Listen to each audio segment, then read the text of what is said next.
Renato, como é que eu encontro o direito? Vamos lá. Gente, uma ação de direito do consumidor, para ser de direito do consumidor, a primeira coisa que você tem que achar é a relação de consumo. Primeira coisa, primeiro ponto, relação de consumo. Por quê, Renato? Porque se tiver a relação de consumo, qual vai ser a consequência? Você aplica o CDC. E se não tiver a relação de consumo? Bom, se não tiver a relação de consumo, você não aplica o CDC. Então, se você quer saber o que fazer para fundamentar uma petição inicial pelo Código de Defesa do Consumidor, o que você tem que achar? Relação de consumo. Então, vou te ensinar a achar essa relação de consumo agora. Beleza. Como é que eu acho uma relação de consumo? Uma relação de consumo, gente, ela é composta de 3 elementos. Um sujeito ativo, que a gente chama de consumidor. Um sujeito ativo, que a gente chama de consumidor.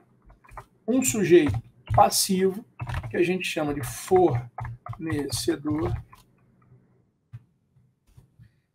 E o que é capaz de unir o consumidor ao fornecedor como objeto dessa relação? Um produto ou então um serviço. Legal, um produto ou então um serviço. Vamos estudar quem pode ser consumidor, depois quem pode ser fornecedor, o que pode ser produto e o que pode ser serviço.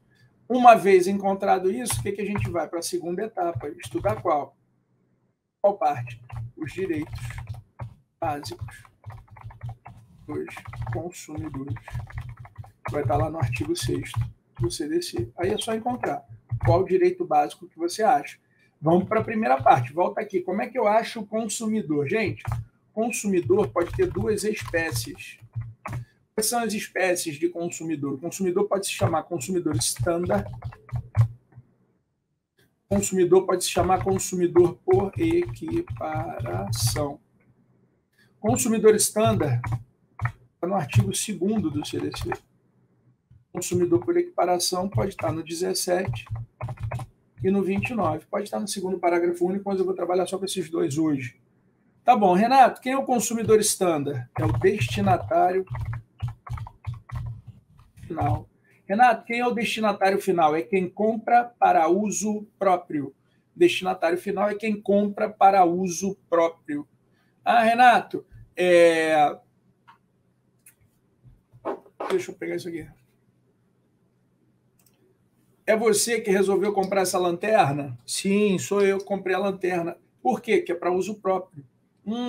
Se eu comprasse essa lanterna para revender a lanterna, eu não poderia ser considerado como consumidor, ok? Então, eu estou aprendendo aqui nesse momento como redigir uma petição inicial de direito do consumidor e o primeiro ponto dessa nossa aula é a identificação de uma relação de consumo. Para eu identificar uma relação de consumo, eu tenho que achar um consumidor.